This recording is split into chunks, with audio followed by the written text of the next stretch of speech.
From our book of New Intelligence, Tales and Legends. 3. When they get to the city, everyone finds a stream in their backyard. Some soon begin to believe that it should be rerouted. Others think it in need of a serious cleanup. And still others conclude that a noise abatement buffer should be built around it. Then a few find themselves holding the notion that the stream's flow, in fact, should be stopped. They each and all, to say the least, face a daunting task.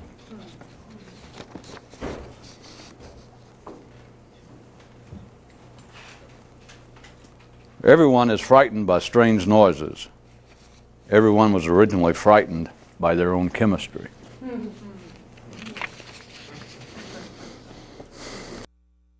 To the city, everyone finds a stream in their backyard. Some soon begin to believe that it should be rerouted. Others think it in need of a serious cleanup, and still others conclude that a noise abatement buffer should be built around it. Then a few find themselves holding the notion that the stream's flow, in fact, should be stopped. Is there not yet another possibility? Also floating around for a number of years in this part of the universe is another tale which has never been written down and therefore can't be read to you.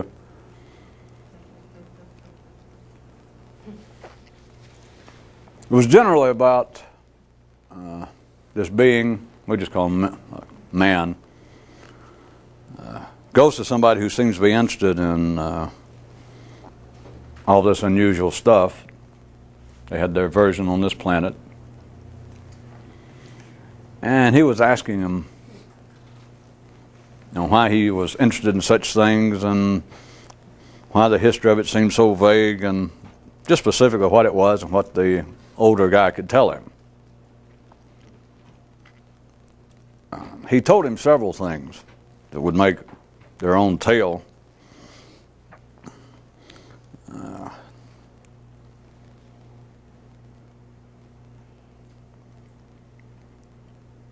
But the two main things that I'm going to bring up was that he pointed out to him that there was a difference between a journey and a destination. And even there, I'll bet the little kid or the younger guy went, yeah, because he had heard it before. There is a difference, to put it another way, there is a difference, speaking of matters that would apparently be mystical in nature on that planet, and compare it whatever way you see fit to your own local orb, that there is the practice of attempting to do this thing, and then the thing itself. And if that not be crude enough, I'll say it real quick and then we'll try and forget it. It would be such as if you were in some form of a earthly Buddhist school, the practice would be meditate, sit and meditate. The point being to experience nirvana, satori. In some way your consciousness unifies with the cosmic consciousness. Or as they sometimes put it, you realize the Buddhahood of everything, and there is no longer a distinction between a knower and that which he knows. There is no longer a difference between an actor and any possible act that he might execute internally. We're not talking about physically necessarily now. It is that kind of lapsing of that apparent, specific, quite real distinction to ordinary consciousness between in here and out there. But that there is a difference between the practice and the success, the destination. Or again, if we could say it, just so that you know what I'm talking about in general, if the practice, and most people would want it the other way around, if they ended up at a school of the sort I'm using as an example, and they described the kind of interest they had and the kind of hunger they had, and the Buddhist monk said, well, that's exactly what we've always been interested in. Perhaps give them some kind of reading from the Buddhist literature, and the person goes away and comes back and says, yep, you're the people I've been looking for. And they say, okay. And he says, what I want is that experience. What I want is this satori, this enlightenment. What I want is to be blessed out. What I want, everything he describes. And if they gave him enough literature, he could have read just within the Buddhist canons he could have read innumerable descriptions of the experience. And so the person comes back and says, yeah, that's it. So he says, how do I do it? And they say, all right, the practice that we pursue is we meditate. We sit and we try and just calm the mind. Now, you ordinarily do not think of any great distinction between the two. And if you will disregard what you may have thought that I have brought up in our talks in the last few weeks, but just ordinarily, not that you'd be wrong, but ordinarily and that sort of thing, you make no great distinction between the practice and the apparent goal of it. Or to put real crude one more time, or even cruder, if you get on a bus and you're trying to get to, you're dying to go to a party or to a music fest up in Memphis. Now we all know that sitting there on a bus is not the same thing as the music fest in Memphis, but you do not really distinguish between the two. You get on the bus, you pay your money, you put up with whatever it is, and you ride there, you expect to get there. But if you're starting off outside of Memphis, if you're starting off in Davenport or Chicago or Oklahoma City, in a sense you do not think about any sort of distinction, because operationally there is no real distinction. If you want to get there, you've got to get there. And you can certainly say without any doubt that the destination, being in Memphis, is not the same thing as getting there. But you cannot really separate the two. You don't even think about it. It would to no avail. To what purpose? And yet when it comes to the experience, and this in no way can be put in any sort of theory that will make sense to anyone who's never tasted it, but I'm going ahead and tell you anyway, there is all of the distinction in the world, which by itself makes this different state of, let's say, consciousness singular, because it is the one and only aspect of a thing, of a practice, of an attempt, of a journey that is distinct, that is quantumly distinct, that is qualitatively distinct from the getting there. That in one sense, compared to everything else to which the sequential logical mind and experience is familiar, there are, compared to those, there's just really no connection. Other than the fact that one person may have done them both, they happen on this planet, and the person might say, of course once they had the experience they wouldn't say anything, but they could say that, well, I probably would not have had the experience had I not pursued the practice. They wouldn't admit it. They wouldn't say that anymore. They could say that. And yet, in reality, there's really no connection between the two. They are simply two distinct things.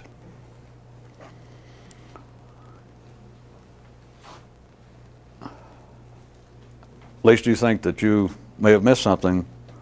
Without some taste of the experience, that makes no sense. Other than, I guess, rhetorically the sentence made some sense, but it's insane. It's irrational. I say it on the basis that people become involved with this normally, and it has some apparent system to it, some practice. And people who might go join up with a would-be mystical or an apparent mystical, metaphysical school, some conscious raising activity, they always have some practice. Always, always, always. I can only think on this planet of one exception, which we won't even bother to mention. They always have some practice, and people will become involved with the practice and go for years and years and years and years and never reach the goal. And feel, although for some years they may practice a kind of cartoon form of self-imposed humility and not mention it, but they would eventually feel within their rights to go, I have been doing this, sir, for 40 years and I still have the experience. Although the head monk, the person teaching it, may well be in the same boat. But they feel as though I've either been tricked, I've been misled, I'm not doing it right, you should have told me. Just a whole possible litany of complaints about what happened. But if you understand that the practice, or once you do understand, and I'm trying to encourage it, that the practice itself is literally distinct from the experience, then the practice itself is the practice itself. The attempt to get there is its own pleasure. Again, it's a kind of, I keep saying built-in safeguard, as though life needed to protect itself against a few radicals like pop up here and there, but it's almost a built-in safeguard that people will become discouraged, if not irritated. Because as you get older, as we've tried to all take note, I'm sure you all participated the last few months, that as your hormones begin to run down, as you begin to die, you get more and more irritable anyway. Cynical, sarcastic. You become more of a sorehead, oftentimes passing for wisdom with people. They think, well, I'm wising up. I'm getting smarter. I used to worry about such and such. I used to wish I could understand what's going on in life. But the more I look around, I think, screw it. I don't understand what's going on in life. I understand enough. I understand most people are nuts. They're uncivilized. The world's going, all I want to do is get out of here as peacefully as possible, as painlessly as possible. So it works hand in hand with people becoming discouraged, even who get involved with some apparent mystical system. But the attempt to do something, let's say the attempt to calm the mind through meditation. A person is either properly drawn, and that's just one, of course, but to use as an example, they're either drawn to it and eventually begin to enjoy it, or they're actually just involved with a pastime. And so far as something extraordinary happened, a futile pastime. But from an ordinary view, it can be non-futile because it may become part of their social life. In fact, their social personal life may be built around, if they're not full-time in some monastery, it may be built around some weekly, twice weekly, nightly attendance at some meditation group. That may be where all their friends are. Their whole life outside work may revolve around that. And so when I say futile, I don't mean that there's anything wrong with it. But if while they're still expecting, as is the norm, as the mind sequentially, linearly operates, that the practice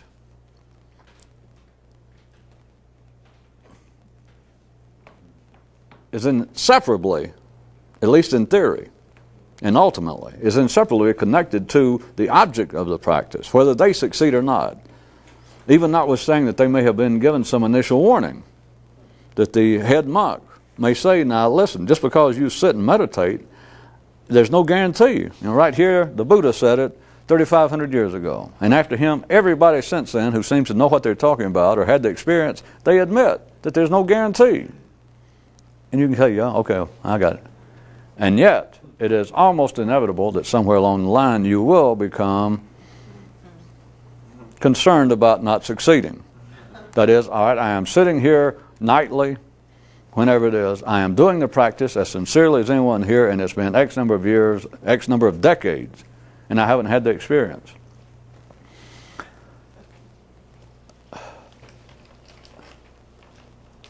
There is the enjoyment of the experience. And I don't know that an ordinary person who was in the position I'm describing now of never having had the experience, never having reached the destination, it is problematic how much of an encouragement, how much of a bomb it would be to them after some number of years or decades, and they want to complain that, well, I haven't gotten there. And you said, well, if you were the head monk. And you'd say, well, if you were the right kind of person, or you should have been enjoying the practice itself. The practice itself has its own rewards. And the guy might go, yeah, well, it has been sort of fun, and sometimes it calms me down, etc. But, I want the experience.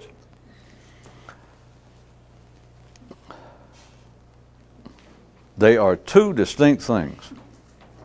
They are operationally almost unconnected. They're almost in two different realms of reality.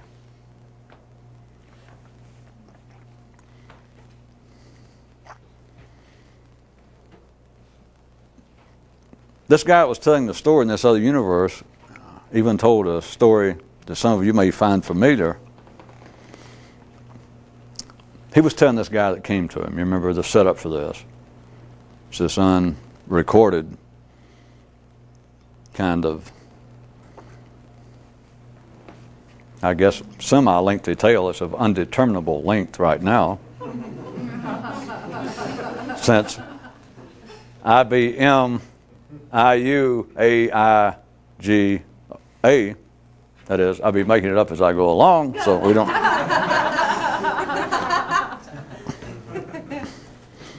But the guy, well, let's assume in this other world I'm talking about, in this, it's another part of our universe. It wasn't in a complete other universe, by the way. It's in fact this area of the universe. But let's say it's what we'd normally think of as like a monk or a guru of some kind, and some younger person, somebody interested in it. It was that kind of conversation was the setup, if I wasn't clear enough. Well, this monk, while they were still talking about him just responding to the younger guys' inquiries about this, he brought up a story. Of course, this now is turning into a story within a story. He's telling this younger guy, the monk says that there was an older story, older than he was, that said there was also another monk somewhere. Or I think the term that he actually used, believe it or not, was shaman. There was at another time, and that he had an assistant, and the assistant later, after the shaman's death, came up with this kind of report. And evidently there was some credibility to the report, or else people like this sage I'm reporting on would not have even bothered to retell the story. After the shaman's death, this assistant told this tale. Not out publicly, didn't sell it to some newspaper, but he told a few people who were interested that throughout the years, people would come to him as being a wise man, being able to work certain even external physical miracles, be able to affect people's lives, that people would come to him, and for a fee he'd listen to their story, and then he would tell them a fee, payable then, and then he would take over the problem. I thought somebody might. And according to the assistant, later, again, he was not spreading brutes and canards and trying to gossip on the older man with whom he had been associated. But after he was dead, he told a few of the other kind of interested students and people interested in such as that the shaman the people would come and he would constantly listen to their problem. He'd say, okay, and he would name a figure and they'd give him the money and he'd say, now don't you worry about it, just, I have got it. And he said that he was there with the man, the shaman, more or less, for like 50 years, if I recall, almost day and night, and he said he never saw the older man raise a finger, make any effort, do anything out of the ordinary. It was as though he ignored the people after he took their money and they left, and yet a preponderance, I believe his term was a serious preponderance, that is a large majority, almost everybody who ever came to him and paid his money, later spoke highly of the success that they experienced by having his intervention. Of whatever problems they had in their life, their love life, their business, their financial problems. That everything, with almost everyone who came there, took a turn for the better after they did this.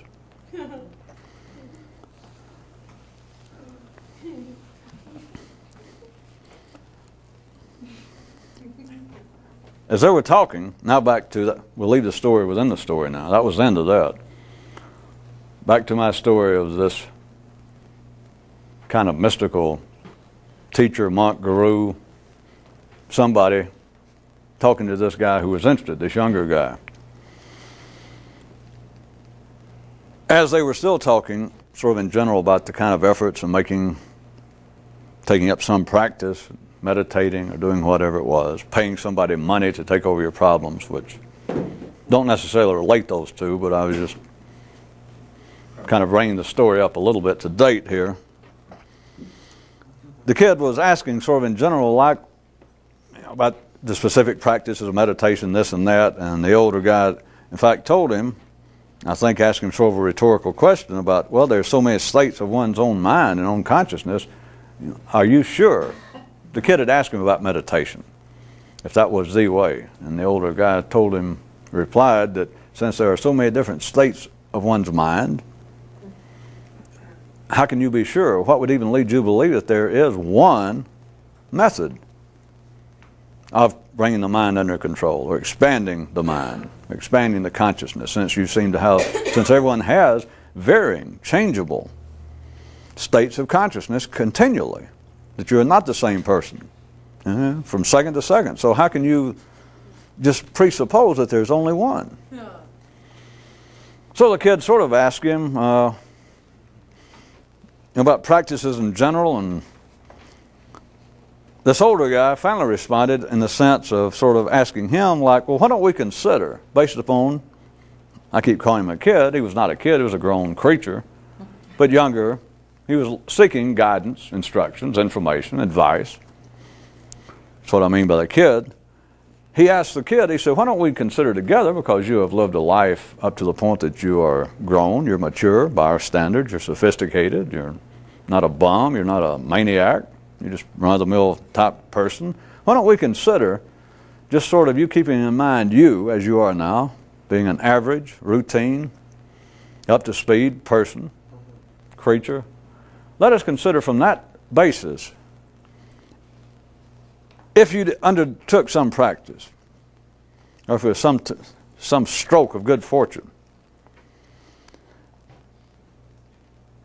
that what seems to be your ordinary state of consciousness, what is your ordinary state of consciousness, is left. And that there is a kind of, that's so popular on many planets, a kind of rebirth, a kind of resurrection, a kind of even new birth, all sorts of terms, a kind of re-emerging from the womb, a kind of merging with the original womb, a kind of merging with the cosmic intelligence, that you are literally, forget physically now, but you are literally in here where you are unique, where there is any possibility of individuality in you, that you are no longer what you were. He also right there did something. He pointed out to the kid that as much as the kid had read and heard about such as this, and he did this little insert based upon his own conversation at that moment, which was the moment about 20 seconds ago that I was recounting. He pointed out to the kid that if you take the idea of this new consciousness, if your picture of it is totally something ethereal, non-material, and not chemical, then you're making a mistake already. He just threw that in. But he asked the kid, he said, why don't we consider, see if we can do some on-the-spot recounting or counting of, what would be the cost? What would you give up if indeed you were in this new state of consciousness? If indeed the normal noises and forces that run your consciousness, now just you being an ordinary, reasonably sane person, what would you have lost? What would you have given up? Not simply on the childish or more simplistic basis of, well, you gave up 5 hours a week of meditating out of your life for 40 years, or you gave up contributing $50 a week to the monastery, or that you gave up your family, that you deserted your wife years ago, or your children. No, that's a kind of distraction. That is the kind of price that ordinary people believe they pay for something, so that they will have the impression that they are maybe getting something when they're getting nothing. And the way you judge that is that there is literally some price to be paid. But we're not talking about that, he told the kid. Let's consider, what would you actually be giving up? What would a person lose? What price would they have paid for a new state of consciousness? For a different state, which seems to be, by all literature on this planet, I'm going to compare it, it all has such a common thread. Even after something has been translated from Mongolian to Yurt, to Tibet, to Indian, to Farsi, to Germany, back to Farsi, and then back to German, and then to English. Even that, and even something that apparently was gods that you've never heard of, gods that are now so outdated as to be discredited, and yet you can read something that's gone through that many hands of people, and many times the hands that went through were translators who laid no claim to being mystics. They just, trying to get their PhD. It was their field of expertise. It was just academic. And yet, in spite of all of that, you can find writings from 3,000 years ago from the other side of the world, been translated, rehashed so many times, and it takes no great mystical eye. You don't have to be walking around with a turban and some kind of glow and sparks coming from you. You read it and you think, well, I'll be damned, that's the same thing that some Sufis were writing about 50 years ago in Pakistan or in London.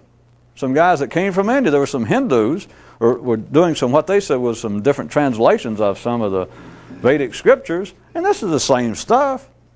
You can go back and read certain of the Christian mystics. If you can get far, if that was your natural religion, your native religion, if you get far away from it, you can go back and look and think, well, hey, some of these guys were just as weird, just as spooky, just as mystical and carried away as Buddha, as any of the Tibetan monks. So, there is this common, very common description of the experience over 3,000 years on this one planet, and I simply wanted to tell you that there was a comparable situation and lineage on the world that I'm describing now, so that you'll know that.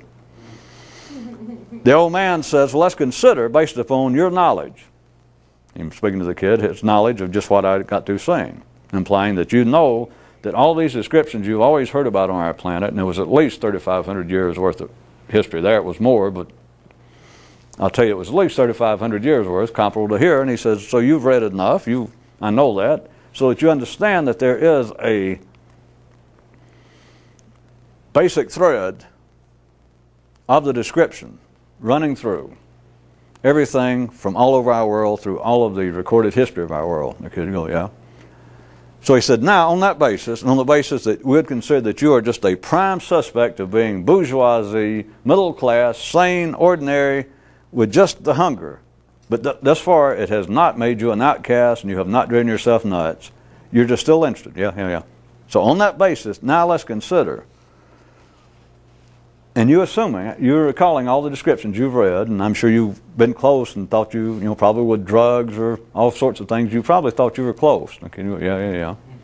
So he says, all right, on that basis, and keeping in mind all the descriptions, let's try and just sort of imagine also, not talking about crude things like money and time and going to meetings somewhere, but if a person was in this other state of consciousness, not practicing it, not meditating, but actually was in a condition wherein all the descriptions you've heard, if we put them all together, if we turn them into some potpourri of the experience, and that was your natural condition now, that you had left the noise of the backyard, and that was your natural condition, what price would you have paid? What would you have given up?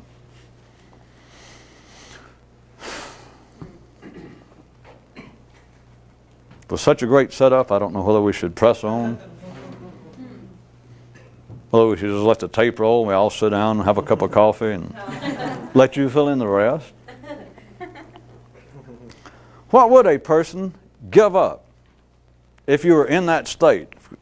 You understand this is rhetorical because there is no possibility if you were in, I suggest you, in a different state of chemical consciousness, you would not ask yourself, well, let's see, was this worth it? I'll go ahead and admit to you, you don't, and you do not sit and think, oh, wait a minute, let's see, what have I given up? But there is a method to talk. There is a kind of method to myths and tales and legends. So I will press on. The older guy says, well, if you were in a different state of consciousness, and he didn't have any more plan to tell you the truth than I did telling you the story. It's been so many years since I heard it. In fact, the more I'm telling it, I'm not even sure I ever heard it before. But the old man hadn't planned what he was going to say, but he says, let's consider, based upon all of your knowledge, all of your speculation, everything you've ever read, of what it would be that you would give up, you would have lost, you would have given up, were you now in that state of non-returnable, because you wouldn't want to, but of non-returnable consciousness. Some of them are so obvious, I hate to say them, but you would have given up the ability to complain. Now, perhaps an interesting sidelight that I bet some of you would have put together already, this will begin to sound like a certain kind of sideways move, and like maybe directing traffic, and all these cars come by, and it's almost the commandments from major religions, and you think, well, wait a minute. What you're describing is the kind of things that they struggle to do, and they fast, or they say they do, and they pay money and light candles.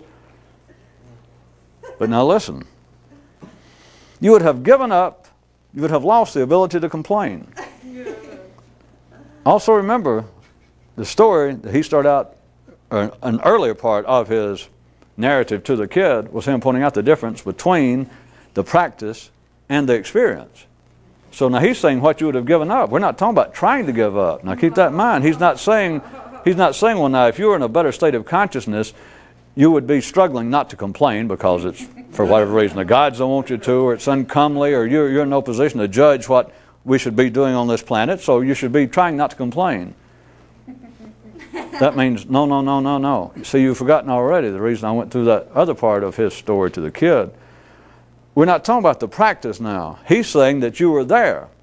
He's saying we're imagining that you are in this other state of consciousness, that you're there, not a one-time experience, but now that kind of chemical shift is taking place in you. Not theoretical, not prayed for, not chemically induced from outside through some sort of drug, which not really in the same ball game, but I'm saying it is now part of you. It is your state. So we're not, that's like the experience. We're not talking about the effort to get there. We're not talking about the trip. The trip's gone. So when he says you would have lost the ability to complain, we're not saying, well, you would now really be struggling not to complain because of such and such. You would be struggling not to complain because, no. You would be making some, no. You've lost the ability to complain. If you see that after my little all this, then I can make it even more specific. You don't complain. But that sounded real abrupt to start with. Your system will not complain. We're talking about the mental system, not your physical system, because it, in a sense, has not affected your physical system. It has, but we're not going into that. Your physical system will still be sane, but it'd be, as to say the least, sane if you had undergone that kind of neurochemical shift, that is a new state of, different state of consciousness.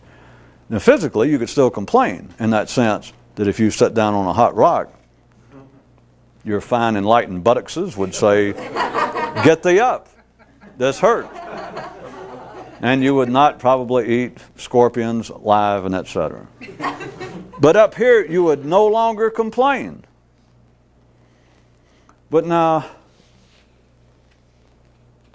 side consider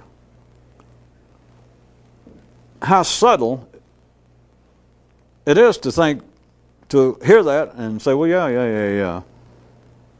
But what you're doing is, when you do that, is you're back into naturally merging the effort, the journey, with the experience.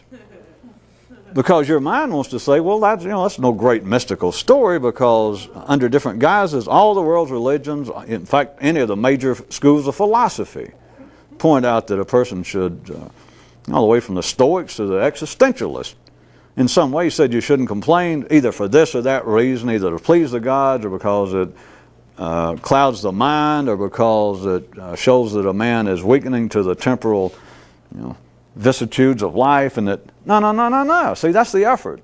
That's the practice. It can be fun.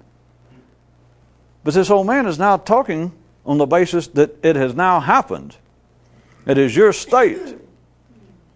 And he says, you have given up complaining. The reason I'm staying there's all the difference in you've given up complaining and everything that you would normally assume, you and anyone else mentally, that means. There's the difference, there's the distance between that there is between where we are right now and the planet upon which this whole thing happened, which is not around the corner. It is a sizable distance. Some of you sky freaks may know, if it was real close, it's still further away than you could live to get there. That's how far away it is.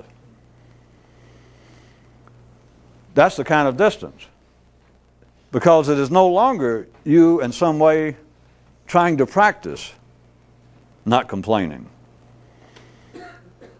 I just picked out one thing, complaining, but do you also see that the kind of practices, I don't know of any major mystical school on this planet or any other that use that as their primary doctrine or their primary practice, but it is the same thing, for instance, of one trying to objectively remember one's presence. Because to do that is to interfere with complaining, amongst other things. But if you remember, I'm objectively here, that is a direct assault, whether it be spoken or not, on complaining. Because if you remember, well, I'm here right now. I'm trying to remember the face of Buddha. I'm trying to remember the many names of God, the innumerable names of God, or I'm trying to just simply objectively, impartially remember I'm here, I exist, apart from everything else.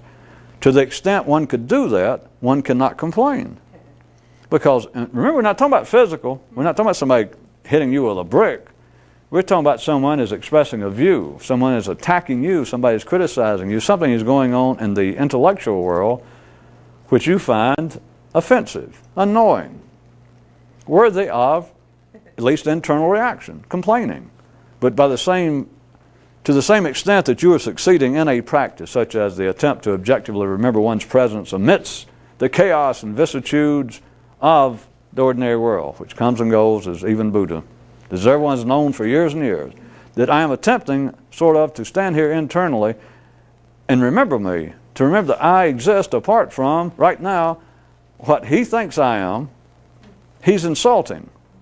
And of course, there's part of me, I can feel it right now, that wants to snap back or wants to go, well, same to you, or who are you to criticize me, which is a complaint.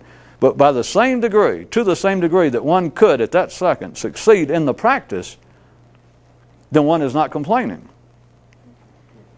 So, not complaining, and I could use it with everything from I shall have no other gods before me. I could use the 10 Commandments. I could use the Golden Rule. I could use the most mystical. I could just ask, who can think of some great tenet from some mystical school that I've never even heard of it. If you just say it and it made any sense, I could show you that it could be described as the attempt not to complain. Not to prove that I was right, but it could be. That's right at the heart of how the mind is driven by the noise of life itself. But the old man is telling him, you would have given up complaining. See, the subtle, tricky part, not trying to struggle against it. He is not saying, he's not trying to describe the state in which you've gotten so good at the practice, like meditating, or trying to self-remember, trying to remember. He's not saying you're getting so good that it's harder for you to complain. Success would be better put this way. You're getting so good at the practice, you are demonstratively complaining less and less. That may be true. And you may be getting closer and closer to Memphis, driving all night on that bus from Davenport to get there to the annual Memphis Beale Street Blues Festival, looking forward to it. And every minute that goes by, you're cutting up the race, remember. The arrow going through the air.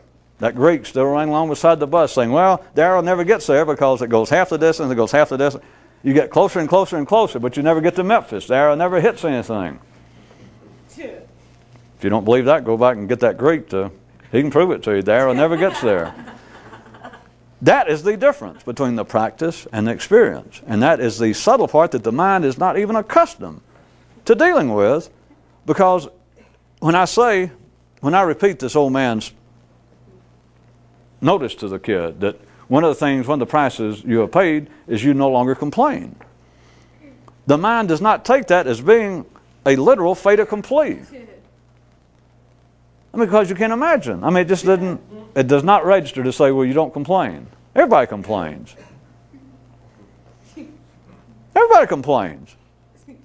The people who teach, if there's a mystical school called the Mystical School for Non-Complaining, if whoever running it was sane, and you say, would you complain? He'd say, well, sure. But I'm working on it. That's what we're here for. That, and not complaining, Going to Memphis and being in Memphis is two different things, almost unconnected. Except the mind says, come on, you're being silly. You're being metaphorical beyond any reasonable call to do so. That is why you have given up complaining. The mind does not complain. You are operating at a different chemical level. There was a tale I read one time that said, when they get to the city, everyone finds a stream in their backyard. And some soon began to believe that it should be rerouted. And others find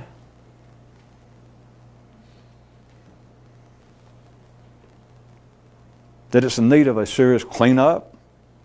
And still others conclude that some sort of sound, some sort of noise abatement buffer should be built around the thing to separate them from it. All of that would be practice.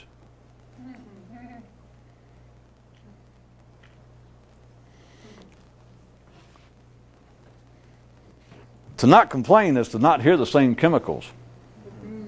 Because that is what drives people, is the noise of your own chemistry. That's a local version. It's certainly not your chemistry. Because man himself is simply the noise life makes going through man. That's an extended version of the one I gave you earlier that says thought. That was several days ago. Those of you that think you're suffering from a skewed deja vu. The original said thought. Definition, thought, the noise life makes going through man. But those of you of advanced academic standing, it's man is the noise life makes going through man.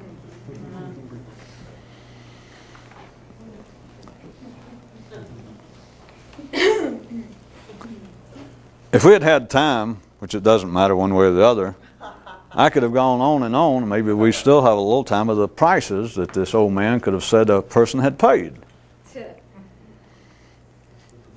But complaining, once I remembered he said that one, it just about wraps it up. No. But consider the difference. All you've got to do is have some minimal grasp of what's been going on inside of your own brain for the last number of years since you could remember when you had a brain that was functioning, some sort of memory, 5 or 6 years old. You know that you are continually involved with forms of complaint, forms of resistance, forms of criticism, forms of anger. And all it amounts to is not a personal flaw, because everyone, when they get to the city, and when you get to the city, all that means is you now have a mind. You're no longer playing the jungle boogie as your main theme. You now have a mind. When everyone gets to the city, that is, everyone has an intelligence working, a brain functioning, they find in the backyard they have a stream.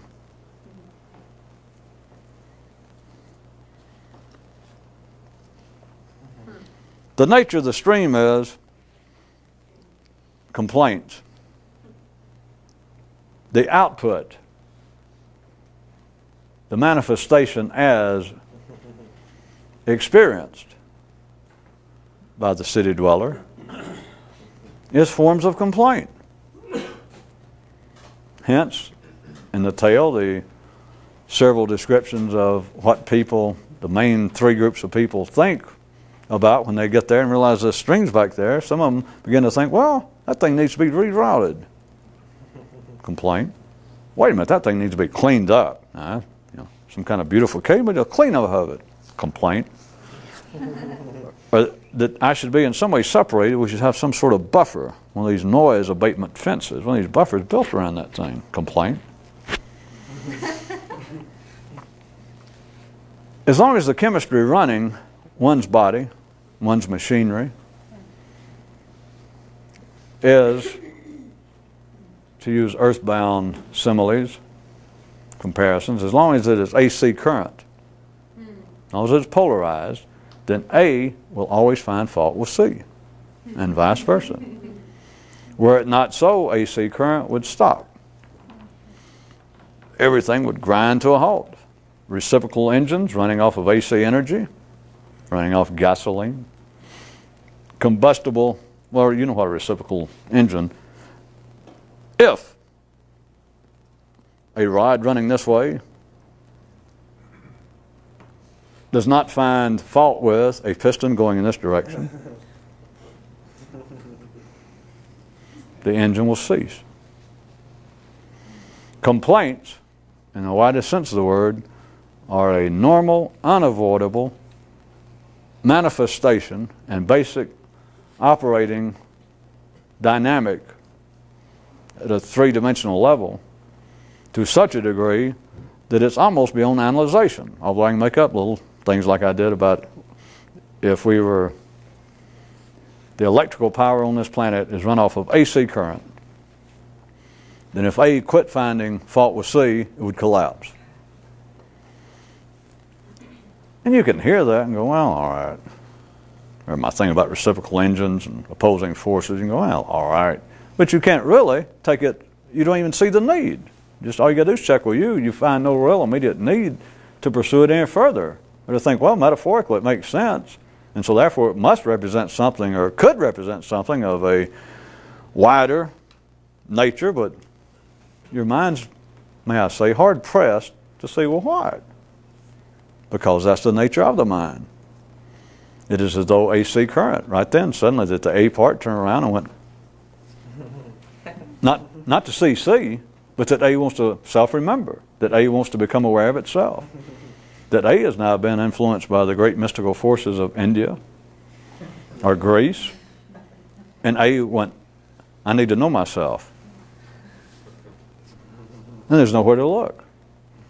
Because if it actually could in some way put up a noise abatement buffer between itself and C, that is, if it could stop the conflict, the complaints between it and C, so that it had time to know itself, it would simultaneously, the universe in which itself exists would cease to be, it would collapse. So if an ordinary person could, dear Socrates is recounting notwithstanding, if at the ordinary level a person could indeed know themselves, it'd be too late, because by so doing, the background upon which they had known themselves, that they now know themselves, would simultaneously evaporate at that level. That's why a different state of chemical consciousness is, again, indescribable, because it is a different ball game from the ordinary state of trying to change your state. Being in Memphis is, it's just, once you're there, there is no real comparison between getting there and there. You wouldn't say it, and it's not actually true, but you know what I'd mean. You would know what I mean. The mind operates on such a basis that the noise that you take as being ordinary consciousness, that you never even analyze that way, that you take as being either parts of it worthwhile, parts of it valid, parts of it, in fact, the parts, let's say, that make you want to think mystical thoughts and non-agrarian, non-aggressive, non-mundane thoughts, you take that as being serious noise. You wouldn't call it noise. Then you would take, if I called it noise, the nature, general nature of one's ordinary consciousness, then every sincere person would go, well, that's true. Because my mind is filled with as much falderoy as anybody's. Just nonsense, and I wish I could stop it. I wish I knew how to stop it, or I wish I could just, there are things I think, aggressive thoughts, hostile thoughts, negative thoughts, self-pitying thoughts, just all a matter of complaints I have about life that I know are useless. I know without any doubt, whether they're offensive to some of my parents as God, I don't know, but I know this, it keeps me from pursuing any kind of higher intellectual effort. It keeps me from trying to do anything internally, personally, individually, creatively. Because anybody has got to very quickly come to the position to know within themselves as much as they can remember it. Just because you discover it once, as you all know, sad to say, just because you discover it once, that's not the end of it, because you have to rediscover it every second. That's the trip. That's trying to get to Memphis. Is that you know I cannot think any kind of higher kind of thought. I cannot even pursue the interest that really makes me tingle inside. The real intellectual entertainment the real. I can't even do it if I'm in any way hostile, if I'm in any way complaining about anything. And you can't justify it. It cannot be rationalized away, which is what the ordinary people, or that's what people do as the ordinary practice, whether it be under a mystical guise or a religious guise or just common sense or trying to be psychologically self-helpful, is that people will tell themselves, I got to quit complaining about my mother. I got to quit getting upset every time I hear that the socialists may come back to power in Italy. I got to stop that. Not because, and you may be to the point that you say, I know that it's of no great interest. I'm not concerned anymore about the socialists or politics. But it just represents, it's just an example of the kind of things of me continue complaining about life. And it keeps me from doing or pursuing whatever I should be doing, whatever it is that I like to do. When I'm at my best, when I read a certain kind of book or hear somebody talking a certain way, I think, yes, that's it. And I know, without any doubt, and it doesn't have anything to do with morality or religion or pleasing God or anything, I just know when my mind's involved with that, when my consciousness is tied to that sort of thing, it's time out. I'm just drifting. There's nothing to be done. I am doing nothing that I want to do. And so if I say that another state of chemical consciousness, or as this old man was telling the kid, that one of the prices, one of the things you've given up is complaining. It's not the struggling not to complain I'm talking about, which that may be your practice. And in fact, if you said, well, shouldn't we struggle against it? I'd have to say yes. I say yes for the old man who told the story. Yes, sure you do. Or it's to say, well, if the point is to get to Memphis, I got to go on a bus and try to go, don't I? Well, hell yeah, you do. Don't be an idiot. You got to try. But you're saying that being there and going there is just almost two different realities. Yeah. But still, you got to try. But don't be fooled. Don't even listen to yourself to say, well, in some way I am able to, or that somebody is able to, that the ability exists, the profitable ability to quantitatively decide what is worthy of me complaining about and what's not.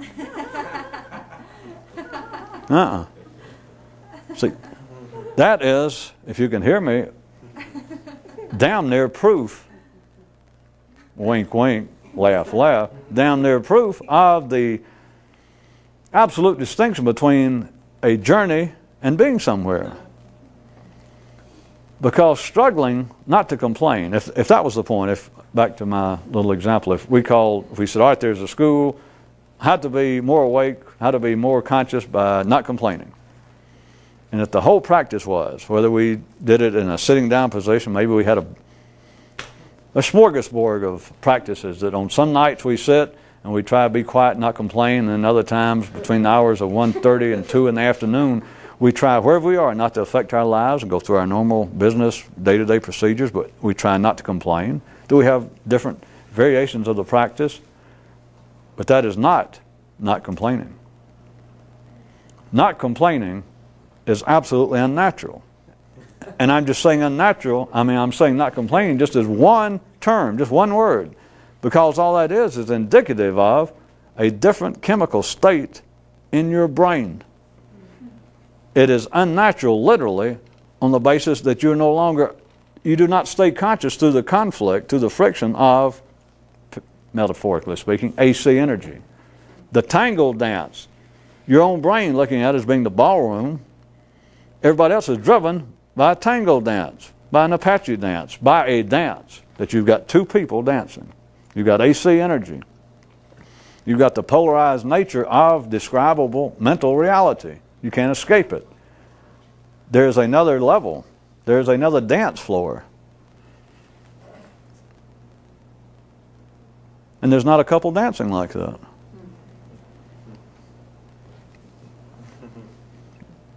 Of course, ordinary people, I know them, will go, well, what is there?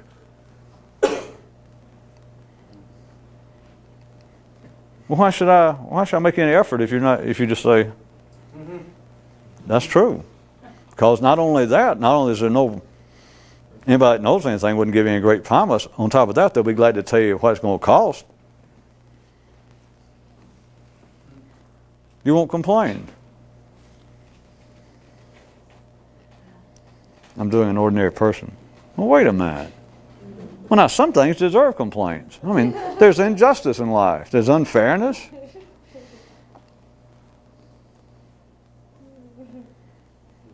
It's a hell of a price to pay, isn't it? Unless you want to look at it this way, if you'd like to look on a more positive note, is to be conscious and no longer a struggle. Not a struggle, well, I'm trying not to complain. I am trying to remember that I am separate from all of what goes through life, and I know that what appears to be injustice on one side of a border to one group of people is all fairness to another group. And I know that everyone dancing, one person leading. I know that lions eat gazelles, and I know that a human can kill a lion and eat it, and I know that Mother Earth will. I know what you're saying, and I know that sometimes I should not. No. Sometimes you missed it. Sometimes is a distance, which is not even real, but that's the distance between here and Memphis. Sometimes it's what you have to practice, and it's enjoyable. If you are truly drawn, if you're properly involved with such as this, not here with me or not here with somebody, which is always the way it seems, but if you're not doing it internally, you're not doing it. That's the only place it exists. But those properly drawn there is no such thing as sometime. You're either enjoying what you're doing, the fun, and you can say, I don't know who would ask you, if somebody was dirty enough to say, well, if the point of this, you're involved in that group that says higher states of consciousness, no complaining. Yeah. Well, can you go times and not complain? No. Well, why the hell do you do it? Why do you keep going? To you, the thing is, well, I hadn't stopped complaining, but damn, it's more fun trying not to complain than it is complaining. It's more fun doing that than anything else I know, intellectually. So that is one thing, but the state is something else. The state is something else. There's no longer practice. There's no longer some debate or some qualifying, some discrimination of, well, I will complain about this, but that I don't know.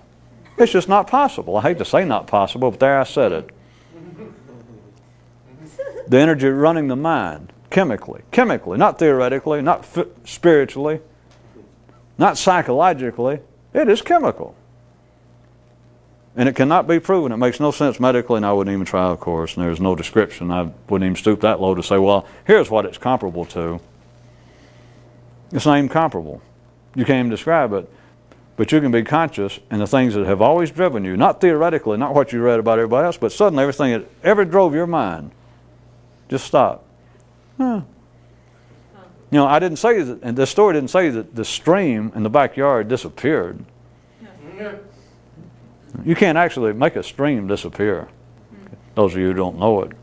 You can try to reroute it. You can try to put up a wall and quiet it. You can try to beautify it and put little... You can't take a stream and just suddenly just make it go away.